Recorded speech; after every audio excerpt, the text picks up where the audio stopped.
Na realidade, Heliópolis sempre andou na contramão de muita coisa, de muita crise, né? Não é à toa que hoje é conhecido como bairro educador.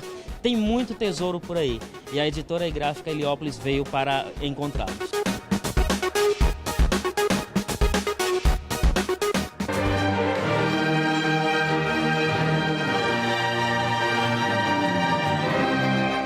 Para começar, são poucos alunos, 20 alunos. Outros festivais são 300 alunos. Olha a diferença. Então eu tenho contato direto com o professor. A gente pode perceber que tem um grande raio, né, uma grande bandeira LGBT+, que cruza, ela tem 16 metros de comprimento. E dentro dessa obra a gente tem um conjunto, né, de sistema de som e de luzes.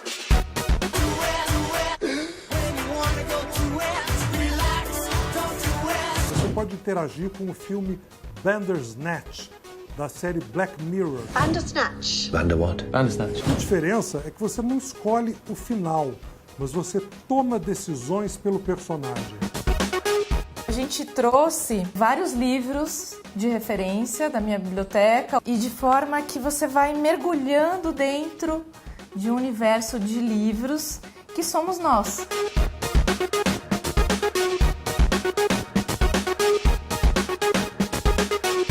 Ela nasce com esse intuito de resgatar o que é a criatividade humana. Por quê? Porque se os outros ativos são copiáveis, a criatividade humana não é. Ontem eu levei os documentos lá, a galera parece ser bem legal. Eu tô com preguiça de organizar tudo de uma vez, sabe? Mas vou organizar uns pouquinhos, né?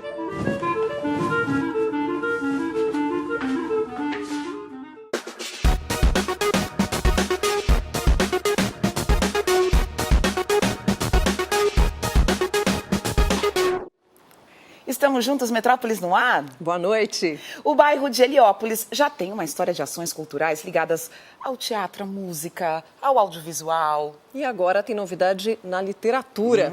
Acabou de ser inaugurada a editora gráfica Heliópolis, que vai oferecer à comunidade a oportunidade de tirar os textos das gavetas para virarem livros.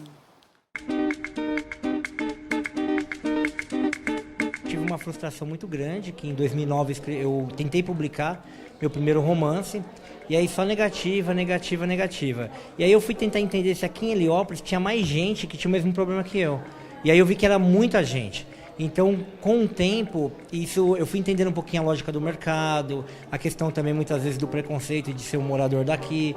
3, 2, 1! Está aberta a editora e gráfica de Heliópolis, sejam muito bem-vindos! A gente tem mapeado mais de 60 pessoas.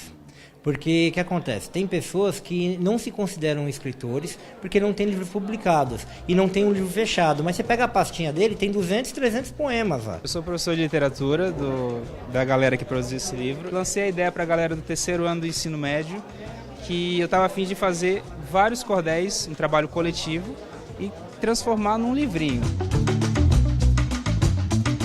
A escória dos humanos, como 7 atuais, conhecidos pelo mundo, pecados, os capitais. Ele incentiva muito, não só escrever e ler, mas como outras formas de arte, como, por exemplo, cinema, teatro. Observando as estrelas no calo do sertão, pensando no meu xodó que mora no meu coração. A gente tem equipamentos de uma gráfica de pequeno porte, né? E foi viabilizado graças a um edital do Rumos, né, Itaú Cultural. O artista ele tem que entender que ele tem que se prover. Não adianta você ter uma ideia e achar que isso vai cair do céu, só porque a ideia é boa, ela vai acontecer sozinha.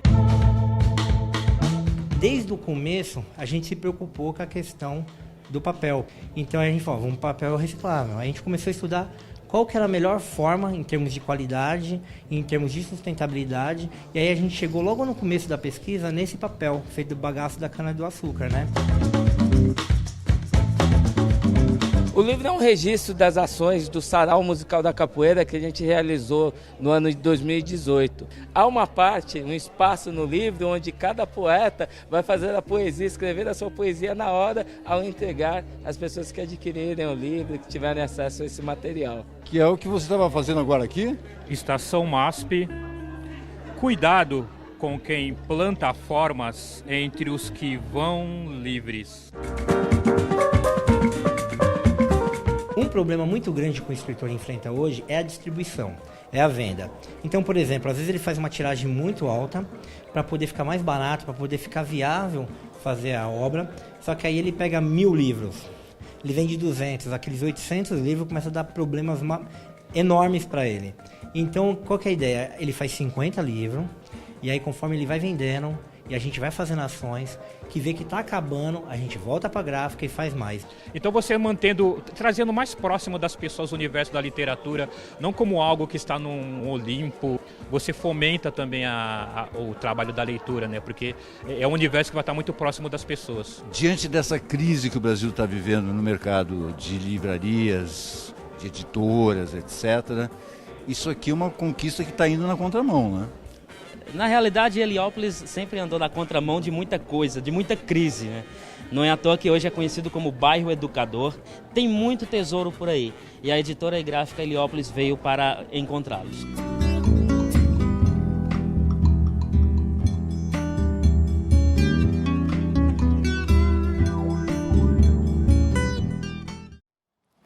E agora vamos fazer uma viagem até Mococa, a cerca de 260 quilômetros da capital. Profissionais da música, professores e estudantes passaram 10 dias reunidos lá em uma espécie de retiro durante o Festival de Música Clássica Ilumina.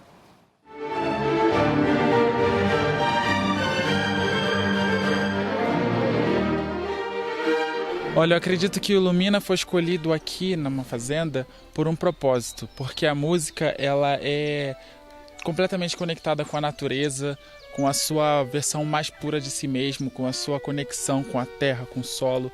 Então eu acho que essa imersão, estar com os grandes artistas aqui, é incrível, porque não tem nenhum outro lugar. Um lugar que a gente almoce junto, tome café da manhã junto, está sempre desfrutando dessa mesma energia. É uma coisa assim que não tem preço.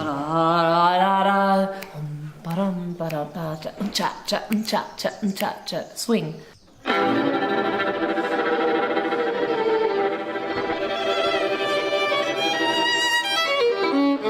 Eu senti que os músicos jovens brasileiros e Latinoamérica precisam mais experiência, não só como tocar bem, mas como viver como um artista.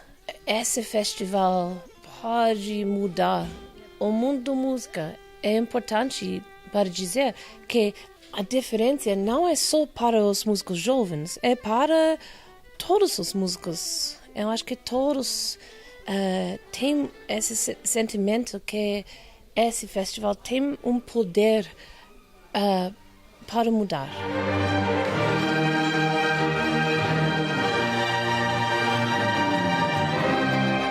Para começar, são poucos alunos, 20 alunos. Outros festivais são 300 alunos. Olha a diferença. Então eu tenho contato direto com o professor quase o dia todo. I think it makes the synergy between us much more energetic and much more electric. I am from the United States. I am in Brazil. But the connection between Portuguese and English becomes easier with the music.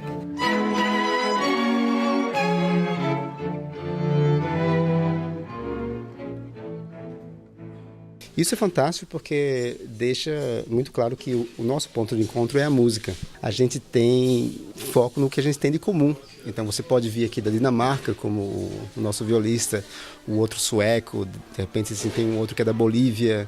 A gente encontra uma linguagem comum, muito mais além de certas diferenças culturais, e é enriquecido justamente por essas diferenças culturais, que a gente tem a predisposição de entender e de se enriquecer com essas diferenças ao mesmo tempo.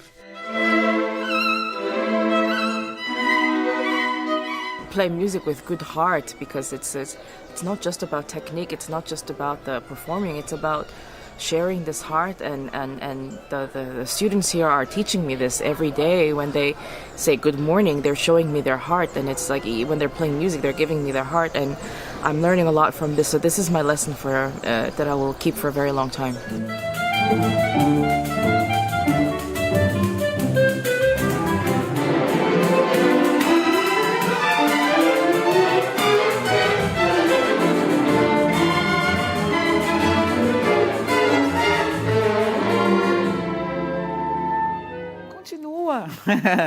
Obra de arte para interagir com a cidade e seus moradores, para fazer a gente pensar sobre questões como o preconceito, a homofobia, a transfobia. A instalação Meu Coração Bate Como o Seu, criada pelo arquiteto Guto Requena, coloriu o centro de São Paulo em um local simbólico para a luta LGBTQ.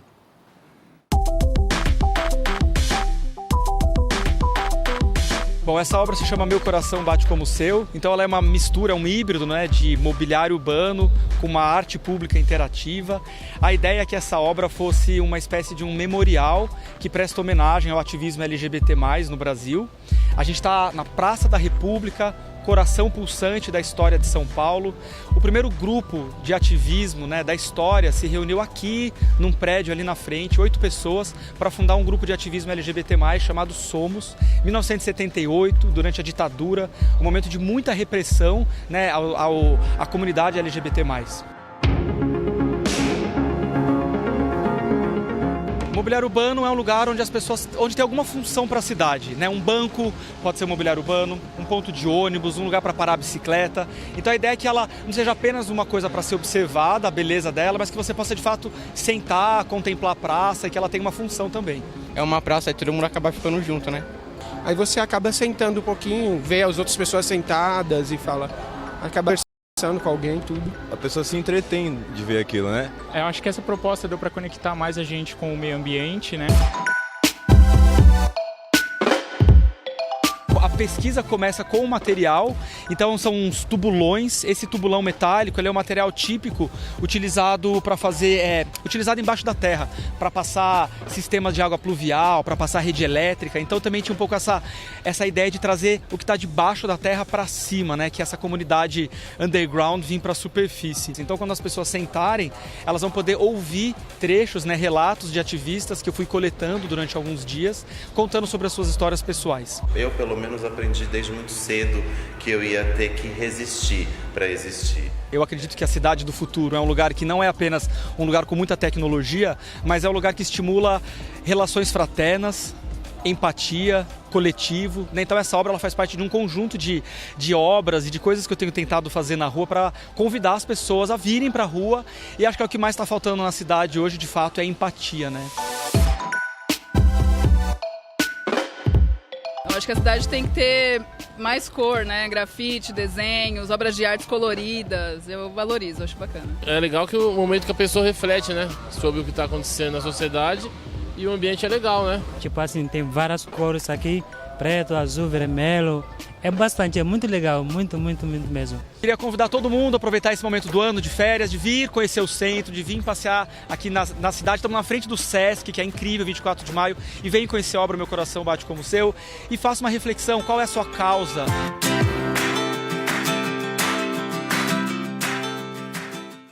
Qual é a sua causa? Eu tenho muitas. A luta pelo preconceito é uma delas, né? Com certeza.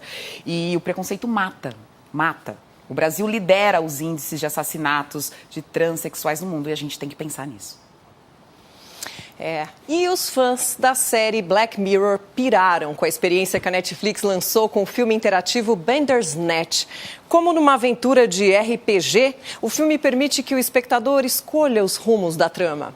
E o nosso colaborador Tony Góes assistiu e vai contar o que achou. We're going to be a hit factory, like Motown, but for computer games. You heard it here first. Todo mundo lembra do Você Decide, aquele programa interativo que a Globo exibia na década de 90. Você ligava e escolhia um final para a história. Aqui, o final, você decide. O tempo passou, a tecnologia avançou e agora você pode interagir com o filme Bandersnatch, da série Black Mirror. Bandersnatch. Bandersnatch. A diferença é que você não escolhe o final, mas você toma decisões pelo personagem. E dependendo do que você escolher, a história pode chegar a ter até 10 finais diferentes. A história se passa em Londres, na década de 80, e o protagonista é um garoto de uns 18 anos, um nerdzinho que é fascinado pelo mundo dos games, e ele está tentando transformar em game um livro que se chama justamente Bandersnatch. Bandersnatch. It's an adventure game based on a book. Jerome F. Davies was a genius. As primeiras escolhas que o espectador é convidado a fazer são inócuas. Você vai ter que escolher qual cereal que o garoto vai comer no café da manhã, qual a música que ele vai ouvir no Walkman. Eu escolhi as duas opções diferentes, eu assisti 2 vezes. Vai por mim, não muda nada na história. É só para você ir pegando gosto pela coisa. A partir do momento que ele recebe uma proposta de trabalho e você tem que escolher se ele aceita ou não, a coisa muda de figura e a história toma um rumo completamente diferente.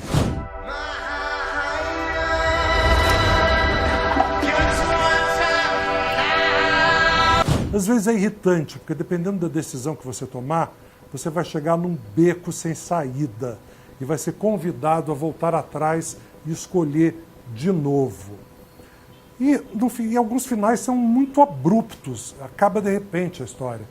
E dos que eu conheci, só um final é mais ou menos feliz. Muito bem, é bom, é médio. É legal você tomar as escolhas, é legal você tentar descobrir os diversos finais. Tem alguns finais até que você tem que ser muito esperto para chegar, porque eles não estão ali no menu. Eles estão em ovos de Páscoa, escondidos na imagem. Você tem que clicar em alguma coisa na tela sem aviso para ver no que vai dar. E também tem a opção de não clicar em nada. Aí a Netflix toma a decisão por você e a história segue sem parar, termina em 90 minutos e depois disso você ainda vê alguns dos finais interativos.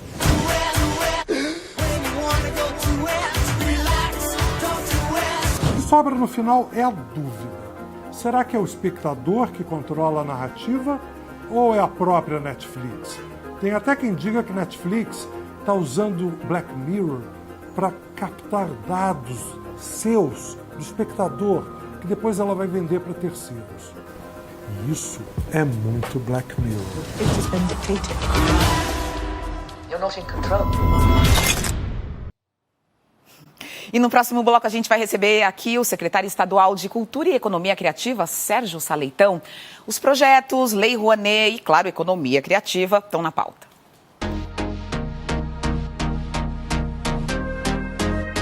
A economia criativa envolve as atividades econômicas que utilizam a criatividade para gerar produtos e serviços diferentes, entendendo por diferentes o que tem valor agregado, o que é visto como inovador, o que pelo outro é reconhecido como algo que vale a pena ter um olhar que não seja do mais do mesmo.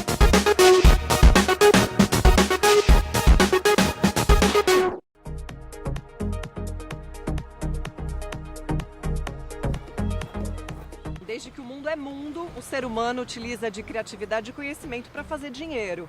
Só que o rendimento e os empregos que surgem a partir desse tipo de iniciativa, eles ganharam o título de economia criativa.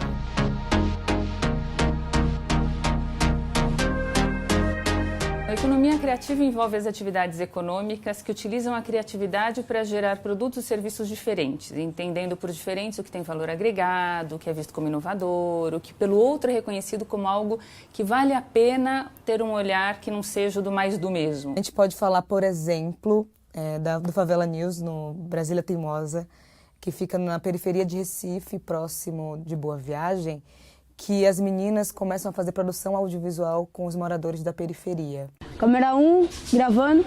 Câmera 2, gravando. É como se fosse literalmente uma luz dizendo: você também pode fazer parte desse mercado.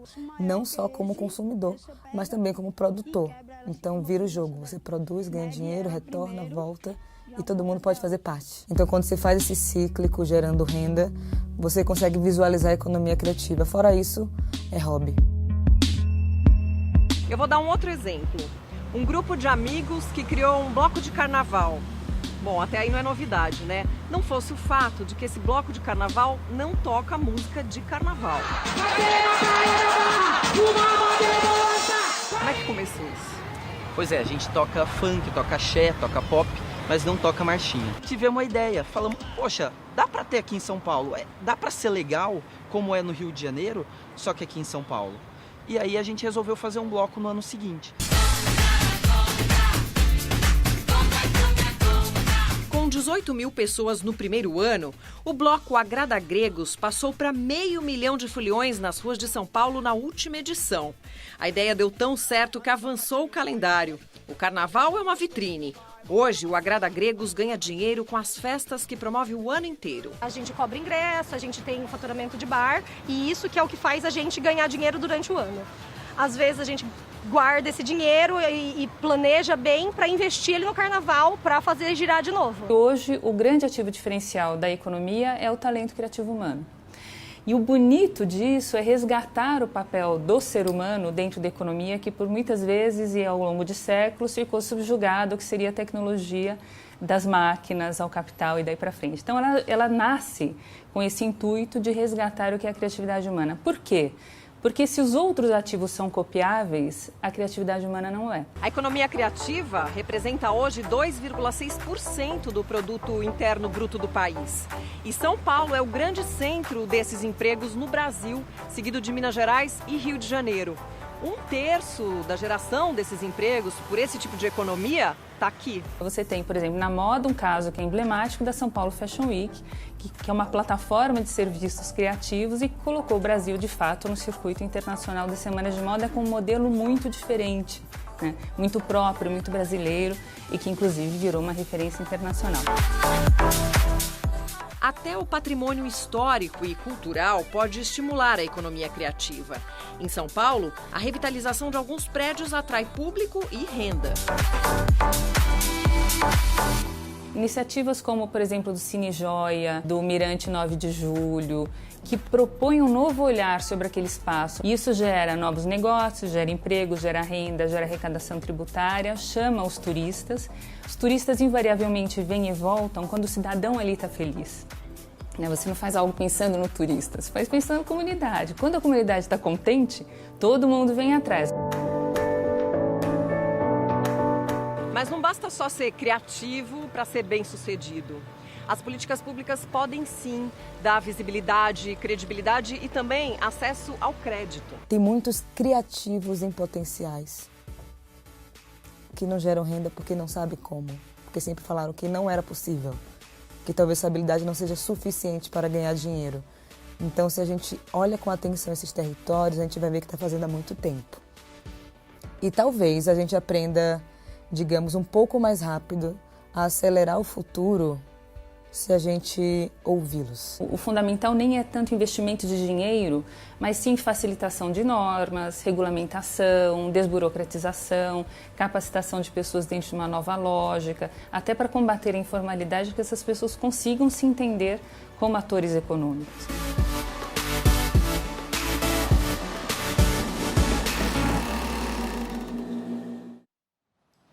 Muito bem. E a gente tem aqui um representante do setor público para falar de economia criativa com a gente.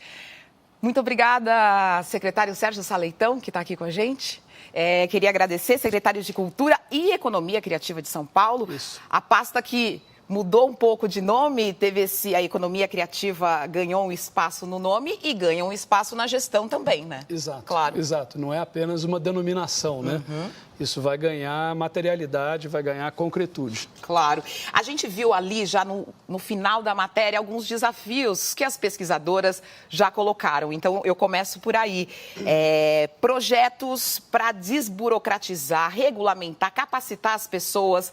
A gente já tem isso? Então, nós estamos nesse momento formulando o programa de economia criativa, mas sem dúvida nenhuma ele vai ter como um dos eixos principais essa questão da formação e da capacitação. Hoje nós temos esse gargalo muito claro, quer dizer, falta gente qualificada e bem qualificada para trabalhar em empreendimentos de economia criativa. A economia criativa vem crescendo no Brasil e São Paulo é que puxa isso, né? Há uma taxa realmente impressionante, né? A gente está falando aí de 8,1% em média ao ano nos últimos 5 anos e a perspectiva é de continuidade desse processo. E isso significa que o setor está crescendo, está se expandindo crescendo e demandando cada vez mais mão de obra, pessoas, criadores, artistas, técnicos, executivos, gestores e tudo mais. Mas também o setor se profissionaliza, fica mais competitivo, portanto, precisa de gente mais qualificada. Ouvir as periferias de São Paulo, ouvir áreas que trabalham com a economia criativa por essa outra perspectiva também social, além, né, inclusiva, está na pauta? Então, assim, nada inclui mais do que o sistema econômico funcionando bem, de maneira dinâmica, livre, desimpedida, com menos burocracia e até com menos intervenção estatal. Então, assim, sem dúvida nenhuma que um dos nossos objetivos é justamente criar no estado de São Paulo um ambiente de negócios para que a economia criativa floresça ainda mais, considerando todos os seus segmentos, todas as suas cadeias de valor, todos os seus elos. É importante dizer que economia criativa e aquilo que gera impacto econômico, renda, emprego nesse setor, não é apenas aquilo que as grandes empresas fazem, os grandes festivais, as grandes propriedades, enfim, não é isso não. Quer dizer, a gente está falando de um ecossistema bastante plural, bastante diverso, em que tudo pode ser rentabilizado, pode ser monetizado, porque a gente está falando justamente de monetizar e rentabilizar a criatividade e o talento dos indivíduos e transformar isso em produto e, portanto, transformar isso em renda. Bom, é um direcionamento importante aí da pasta, mas a gente quer também saber as diretrizes e as escolhas que vão determinar os financiamentos, as prioridades da secretaria. Quais são? Enfim, nós vamos trabalhar basicamente com 3 eixos, né? Quer dizer, o primeiro é esse do investimento em economia criativa, no sentido de fazer com que esse setor, que as atividades culturais e criativas no estado de São Paulo floresçam, realizem, eventualmente maximizem o seu potencial. Hoje, esse setor já responde por 3,9% do PIB do Estado, quer dizer, é um peso econômico já fabuloso, né? E tem um vastíssimo potencial de crescimento. Então, aí nós temos um eixo. O outro eixo é o eixo da ampliação do grau de acesso da população ao consumo, à fruição de bens e serviços culturais e bens e serviços culturais de qualidade, porque isso tem um impacto direto também na formação dos indivíduos, isso qualifica as pessoas, isso cria ambientes e territórios de entendimento, de ligação, de conexão, de tolerância e por aí vai.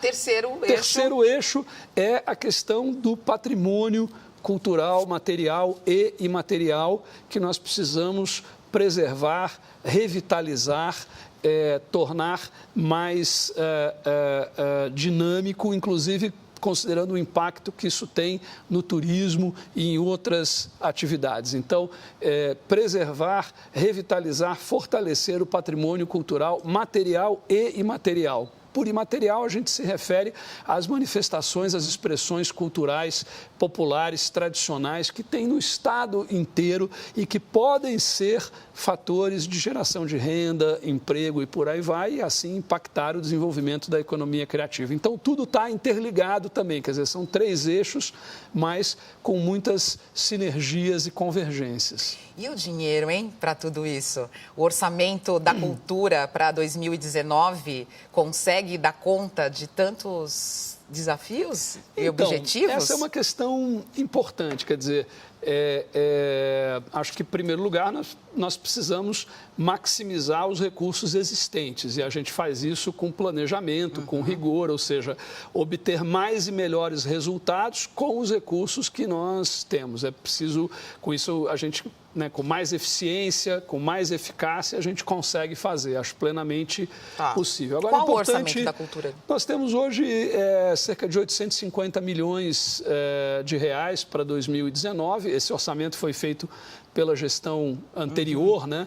É o problema de todo o primeiro ano de governo, né? Você lida com um orçamento que não foi você que fez, né? então precisa fazer ajustes, adaptações e tal, etc. Mas, enfim, acho que é um bom começo, mas a perspectiva é de crescimento. Vamos aproveitar para falar de modelo de gestão. E tem um modelo de gestão que desde 2004 funciona aqui em São Paulo, que são das organizações sociais, né? Entidades sem fins lucrativos que administram equipamentos culturais, que administram programas culturais também. A gente tem várias. Temos 18 hoje organizações aqui atuando no estado de São Paulo. É um modelo de gestão que prossegue, que vai ser aperfeiçoado, tem ruídos nesse modelo de gestão? Eu sou um entusiasta desse modelo. Acho que é o melhor para a política pública de cultura, por diversas razões.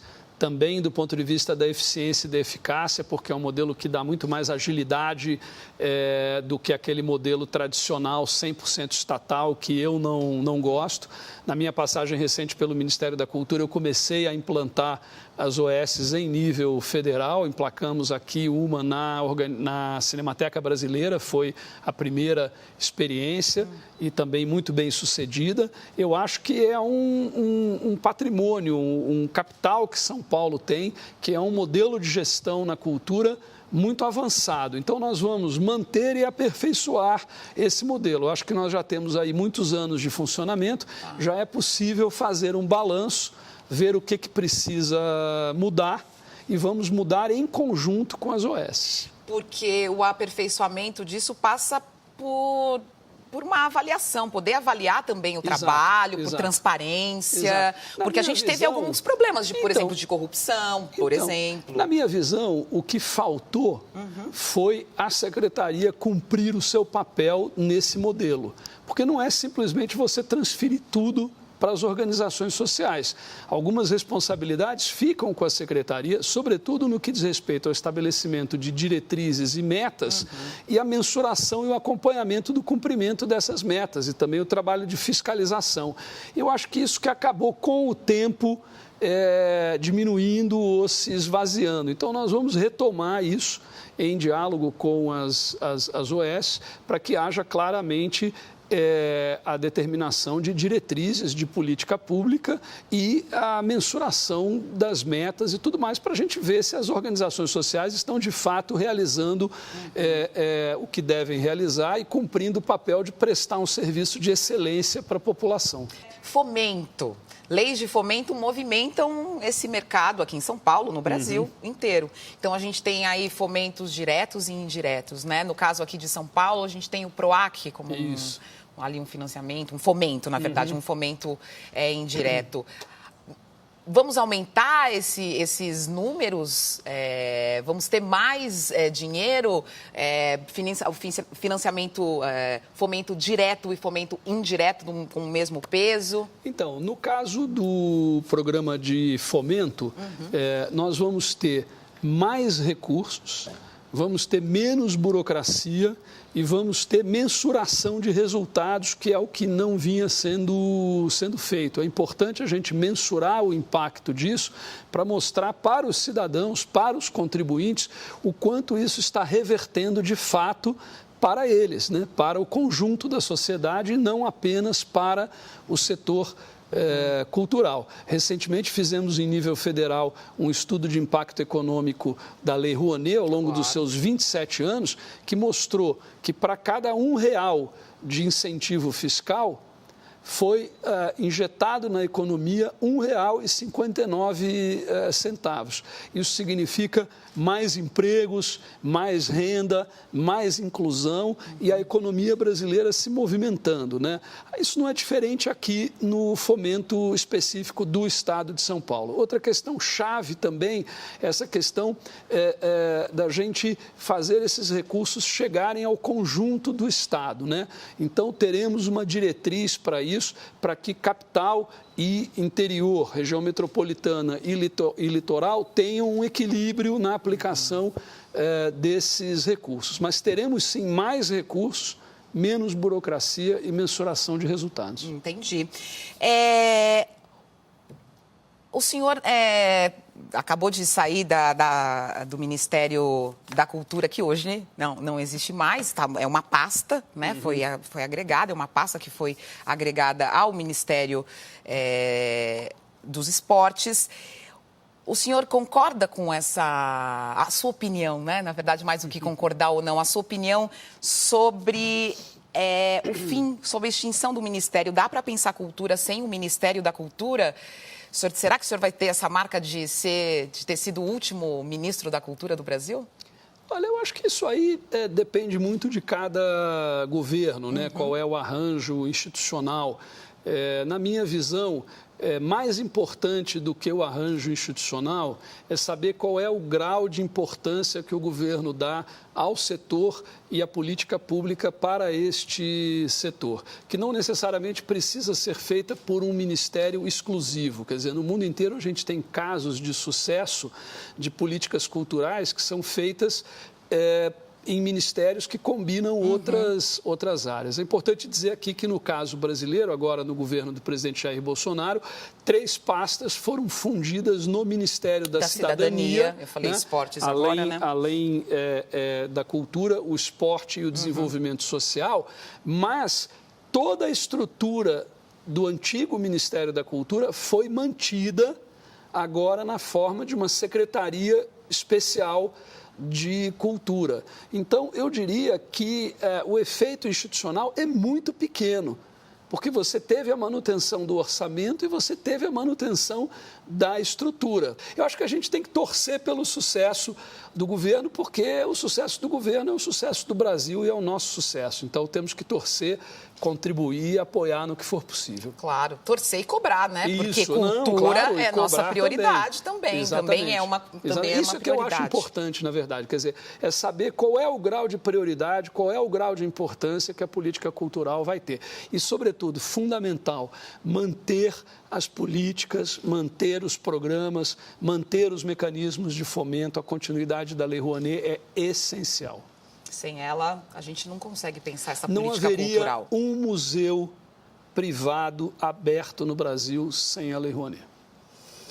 É uma perda, um exemplo e uma perda enorme. Sem dúvida. Secretário, muito obrigada. Muito obrigado. É a primeira entrevista aqui no Metrópolis esse ano, teremos outras, tenho certeza. Espero que sejam muitas, fico à disposição. Muito obrigada. Obrigado. Muito obrigada, secretário. E no próximo bloco tem cinema no Metrópolis. A atriz Grace Passou e o diretor André Novaes vêm mostrar o filme Temporada, que acaba de estrear. Nunca enfia a mão por debaixo de nada, porque pode ter escorpião. Já apareceu algum escorpião? Com certeza. Daqui a pouco você vai conhecer os moradores e tal. Aí fica fácil. Vai estar até tomando um cafezinho com o pessoal. O assunto do Metrópolis agora é cinema nacional, uma estreia aguardada, porque é um filme que passou por muitos festivais, conseguiu fazer aí um roteiro de festivais, ser premiado no Festival de Brasília, ganhou 5 prêmios, entre eles de direção e também para melhor atriz. Estão aqui os nossos convidados. Grace Passou, que prazer ter você aqui. André Novaes, que prazer. Parabéns pelo filme Temporada. É desse filme que eu tô falando para vocês. E logo de cara, eu já chamo um trechinho para vocês sentirem o clima. Ontem eu levei os documentos lá, a galera parece ser bem legal. Eu tô com preguiça de organizar tudo de uma vez, sabe? Mas eu vou organizando aos pouquinhos, né?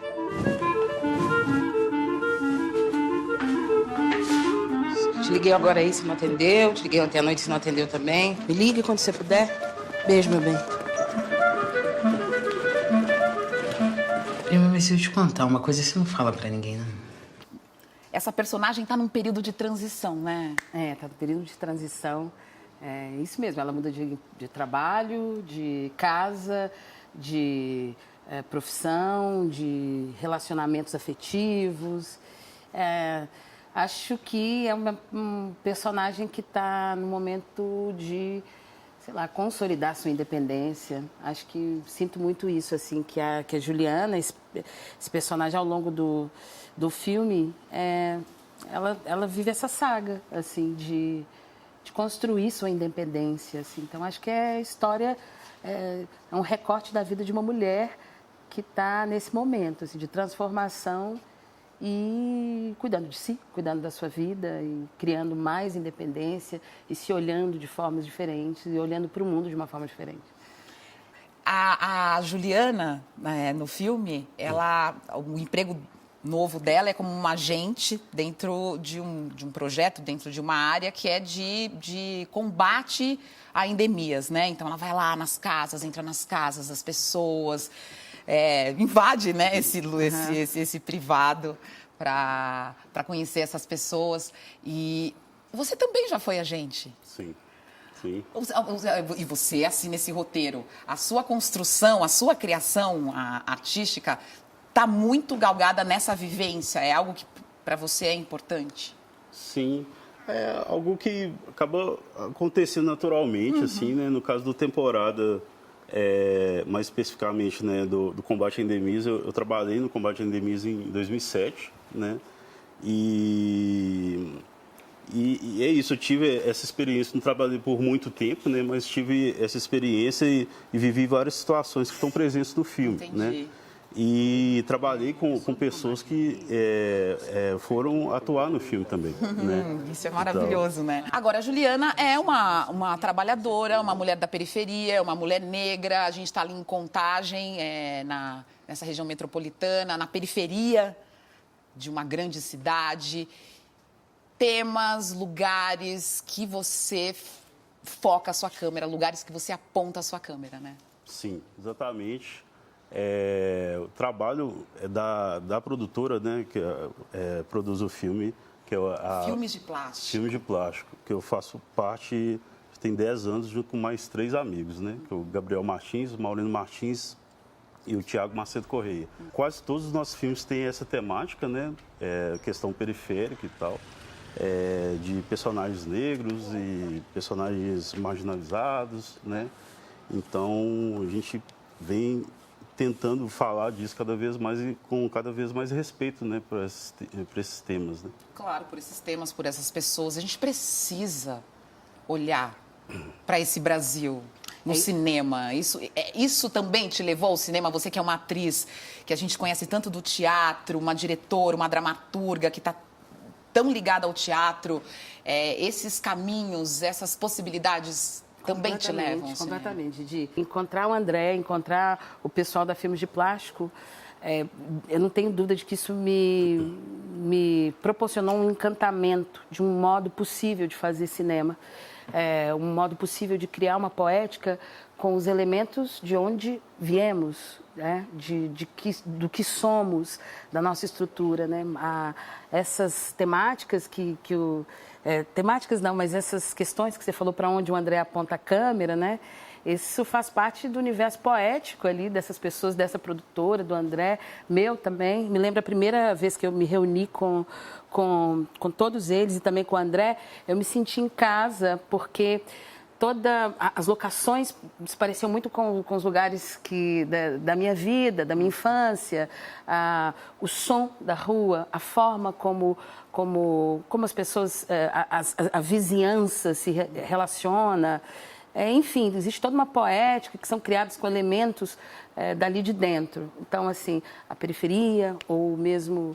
Enfim, assim como outras questões, elas não são só tema, né? Elas fazem parte de uma substância existencial, estrutural, né? É essa, digamos assim, que é essa a língua, essa é a nossa língua. É dali que a gente percebe o mundo, né? Isso traz uma nova perspectiva para o roteiro, uma nova perspectiva para o cinema. A gente está olhando pelos seus olhos, a gente não vê só vítimas, a gente vê pessoas querendo se entender, né? Você entende o que eu estou falando? Sim, eu acho que dentro do cinema brasileiro hoje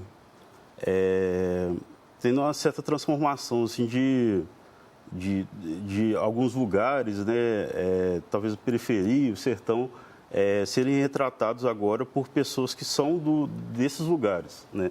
Coisa que raramente isso acontecia antes, né? Então, essa coisa de falar de algo de dentro, né? Às vezes tem com certeza vai gerar um olhar diferente para aquilo, né? E tal. E, às vezes, um olhar mais sincero ou, às vezes, um olhar de alguém que conhece muito aquele lugar e tem talvez propriedade para falar mais de determinadas coisas, assim, né, e tal. Claro que pode ter olhares que podem ser mais difíceis também com isso, né, mas eu acho que a tendência é olhar para esses lugares com mais carinho, com mais respeito, né, com mesmo ter essa intenção. Né. Foi um prazer falar com vocês. É um filme, assim, encantador. Eu vou usar essa palavra, porque ele traz questões densas, profundas, mas a gente consegue também rir. E o Brasil está num momento agora, né, que a gente precisa olhar para a gente, claro, para a nossa periferia. Quem narra a nossa história, né? Quem é que vai narrar a nossa história? Né? Que bom, vocês estão narrando a minha história. Foi um prazer. Temporada entrou em cartaz agora. Corra ao cinema, para o cinema brasileiro. É importante as primeiras semanas. Vamos prestigiar. Muito obrigada, um prazer estar com vocês. Muito obrigado. Obrigada, Didi. Valeu, gente! E é importante lembrar que o filme Temporada está em cartaz na seção Vitrine Petrobras, em cinemas de todo o Brasil, a preços populares, de R$ 6 a R$ 12. No site do projeto você tem todas as salas e os horários. E agora falamos de artes visuais. Vem aí nossa agenda de exposições pelo mundo.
Os últimos 7 anos de trabalho da fotógrafa Sheila Oliveira estão no fotolivro Biblioteca Íntima.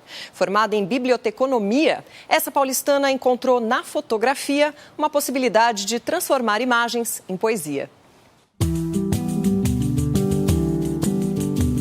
O fotolivro Biblioteca Íntima passeia por várias séries, né, da Sheila de Oliveira, desde as primeiras séries, quando ela começava ali com questões mais ligadas à metafísica, e sempre utilizando o autorretrato, né? Mas um autorretrato que, na verdade, extrapola a identidade dela, né? Ela acaba virando um ser meio fantasioso, muitas vezes, né? Que é extremamente poética e muito inspiradora. Sheila Oliveira é uma apaixonada por pesquisas. Não à toa se formou para trabalhar em bibliotecas. Mas ao invés de cuidar dos livros, ela preferiu fazer deles a fonte de inspiração. A gente trouxe vários livros de referência da minha biblioteca e de forma que você vai mergulhando dentro de um universo de livros que somos nós. E, na verdade, cada livro vai trazer uma história. Então, daí vem essa ideia da biblioteca. A fotografia da Sheila geralmente é feito no que a gente chama de uma fotografia de mise-en-scène. Então, na verdade, ela performa para a câmera, não é? É um trabalho feito em performance, no qual ela meticulosamente vai criando relações entre figura e fundo e os objetos da vasta coleção que ela tem. Ela é uma colecionadora compulsiva de objetos. Ela cria essa cena, esse cenário em que esse personagem poético que ela desenvolve vai trabalhando esses objetos, a luminosidade, sempre a partir das leituras, das questões conceituais que ela traz para a obra dela. Sheila Oliveira ganhou a chance de ver os últimos 7 anos de trabalho reunidos num fotolivro ao vencer o 2º Prêmio Mundi de Fotografia. Foram 250 fotógrafos inscritos, de 20 estados brasileiros, e Sheila foi a vencedora. Os fotolivros, eles têm uma dinâmica hoje em dia de circular o mundo, né? E nós aqui da Foto Editorial a gente manda para os principais festivais de fotografia do mundo, que hoje em dia abrem como editais para fotolivros, e isso acaba expondo o artista em escala global, como não acontecia antes. Ele me deu a experiência de construir o livro, porque eu nunca tinha feito. O livro em si, o objeto em si, e o que ainda vai acontecer a partir do livro editado, né? Publicado, certo? Tá só começando. Porque assim, É só o começo, então. É um universo maravilhoso aí que está se abrindo, né?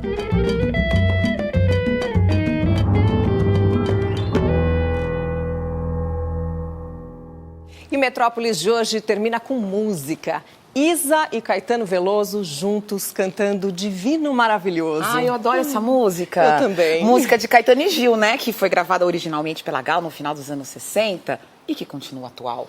Lembra? Atenção, tudo é perigoso, tudo é divino e maravilhoso. É preciso estar atento e forte. Vamos? E a gente volta na terça-feira, logo depois do Jornal da Cultura. Um beijo. Até lá. Preciso estar atento e forte. Não temos tempo de temer a morte. É preciso estar atento e forte. Não temos tempo de temer a morte. Atenção, ao dobrar uma esquina, uma alegria. Atenção, menina, você vem. Quantos anos você tem? Atenção.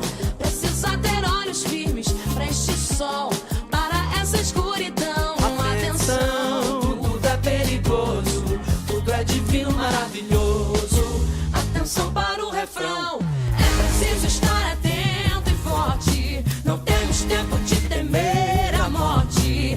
É preciso estar atento e forte. Não temos tempo de temer a morte. Atenção, para a estrofe, pro refrão, pro palavrão, para a palavra de ordem. Atenção, para o samba, exaltação. Atenção, tudo é perigoso, tudo é divino, maravilhoso. Atenção para o